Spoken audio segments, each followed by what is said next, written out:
Hey, good morning, Oak Brook. My name's Ronnie Marmel. I get the privilege of serving as the missions pastor at Hope Point Church. And this morning I have the joy of sharing a little bit about my story. But I want to begin by asking, what would you do? What would you do if in the middle of the night, your parents wake you up yelling, wake up, go in the closet now, get your mattress and get in the closet right now? What would you do? And as you run into the closet with your siblings, your parents, your grandparents, you're in this little walk-in closet and you're putting your mattress over your head. You lean against the wall and the walls are pushing you in from the strength of the wind of a hurricane that's going through the outside. What would you do? That was my experience summer of 1992 when Hurricane Andrew destroyed the southern part of Florida. I lived in Miami, and what a horrific memory that was.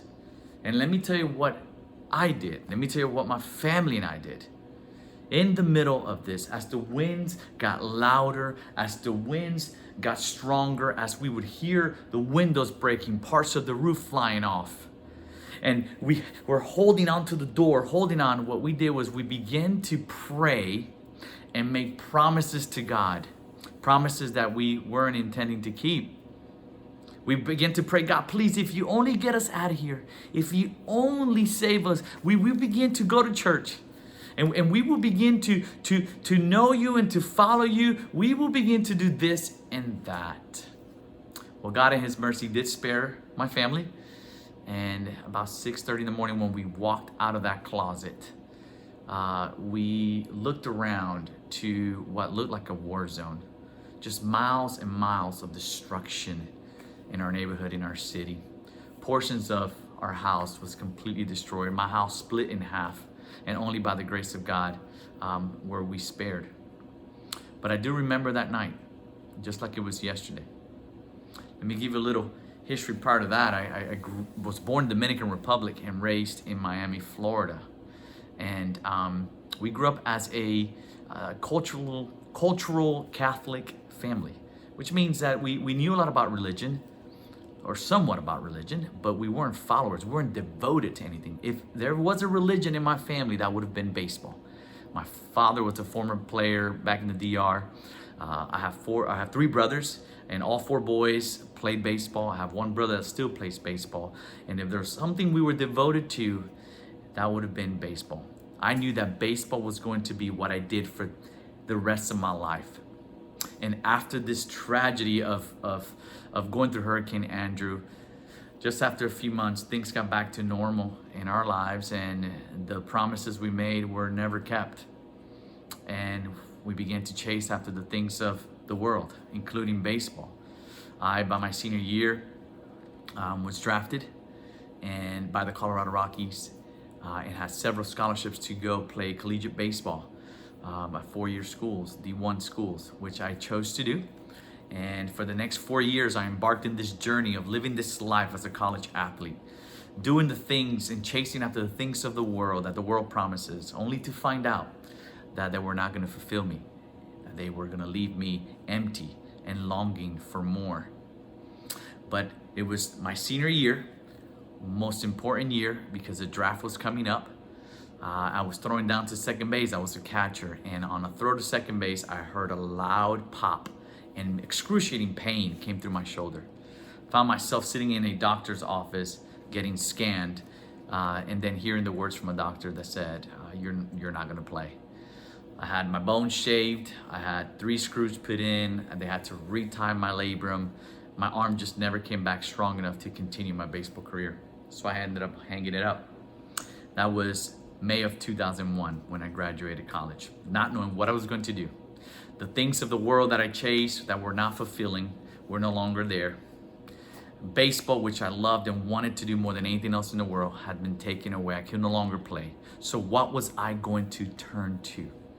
Well, that fall of 2001, I ended up working for the college that I went to school and played for. And there I met a young lady who worked in the same office as I did. She was a student worker there. And there was this joy. There was this fulfilling thing about her life. There was this peace about her and her friends. And that was very, very intriguing. So I began to ask her and began to know her. to get to know her. And she began to share the gospel. She began to tell me about this relationship with Jesus that was so fulfilling, the most important relationship in her life, and how she has experienced this forgiveness and this joy and this peace and this purpose in her life that nothing else can provide. She was a part of a ministry, a college ministry called Campus Outreach, and I got introduced to some of the other leaders and invited to one of the weekly meetings. I remember October 30th, 2001, attending one of the meetings when the guy that was speaking spoke from John chapter 10. And in John chapter 10, he was talking about the good shepherd and how the good shepherd lays down his life for his sheep and protects his sheep and provides for his sheep. And then Jesus is speaking here, and he says in John chapter 10, verse 10, that the thief comes to steal, kill, and destroy. But I come that you may have life and have it to the fullest. Wow, what a verse. It was a verse that changed my life, because he went on to explain that the thief, meaning the enemy, Satan, the prince of this world, comes to steal, to kill, and to destroy everything that God has in store for me and for you. God has this perfect plan for your life and my life. And the thief is going to come to kill, to steal, and to destroy God's plan for you and for me. And I remember there was this overwhelming sense of, I was so desperate that night when he went on to explain how the good shepherd lays down his life for his sheep, and went to explain the gospel of Jesus Christ and how the things of the world were they're just going to lead me down a path of destruction. But Jesus says, I have come that you may have life and have it in abundance. And that was the game changer for me, because I left the meeting running and overwhelmed and ran into my apartment and fell onto my knees. And I said, God, if what I heard tonight is true, I want to experience this life in abundance.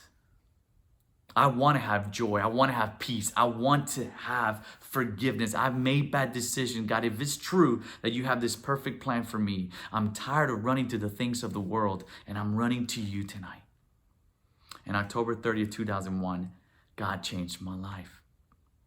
And here we are 20 years later. I could have never imagined that I would have been a pastor on staff of a church.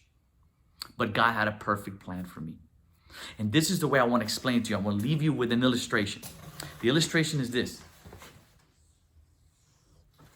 God has a perfect plan for creation, his people, for you. God has a perfect plan designed for you. And in God's plan is where we get to experience joy, true satisfying joy. Is where we get to experience peace. Is where we get to experience love. Is where we get to experience forgiveness and purpose in this world, in this life. But what's happened from Adam and Eve till today continues to happen is that we believe we have a better plan than God. We believe that we can do it better. We believe and we want to do it our way. So every time we walk away from God's plan, the Bible calls this rebellion, calls it sin. And sin is just basically doing things our own way, away from God's perfect plan. But the Bible goes to show us, and it's very evident, all you have to do is turn on the news, look outside, read social media. We live in a world that is broken. We live in a world that is full of pain and suffering, in a world that's full of hate, in a world there's dying. There's so much suffering going on in this world. And the reason of that is because that is the consequence of sin.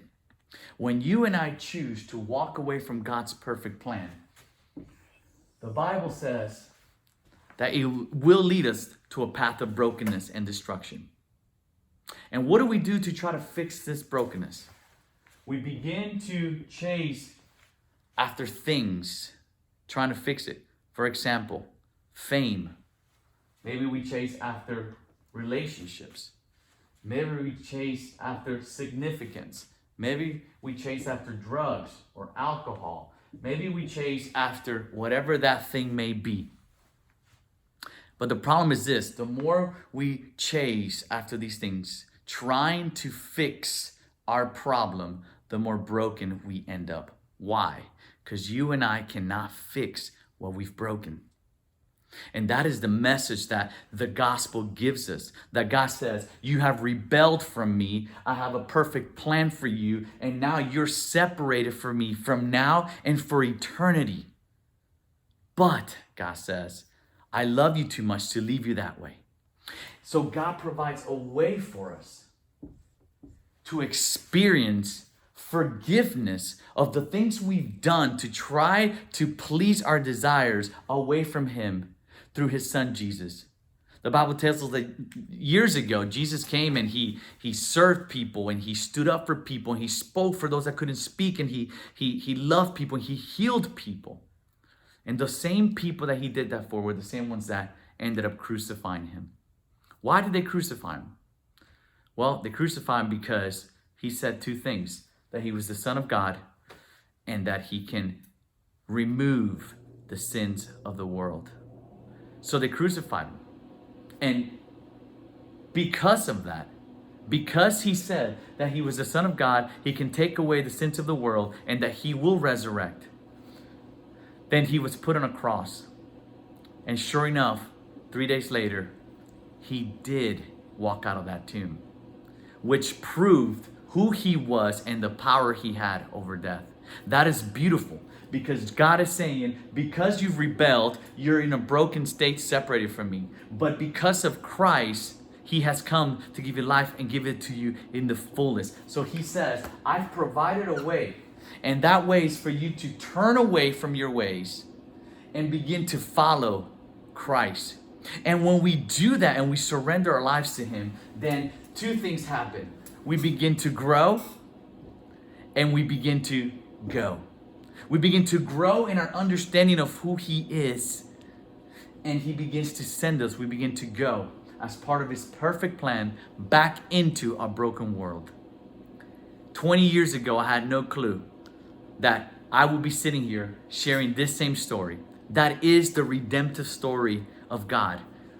We're messed up people that He had a perfect plan for, and we chose to walk away and try our own ways. We end up broken, and we try to fix our brokenness.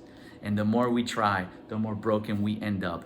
And God says, for I love you so much that I'm going to send Christ to be the way for you to come back in relationship with me and to grow and to be back in this perfect plan I have for you, so that you may go back into a hurting world and share this story.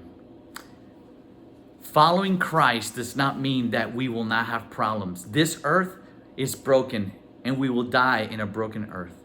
But that's the promise we have, that one day we won't have to suffer again. In Christ, we will have joy for eternity. Everlasting joy. While on this side of earth, we get to live with joy, peace, with forgiveness, with love, and with purpose while telling others this story. I am so encouraged to just have an opportunity to share that with you.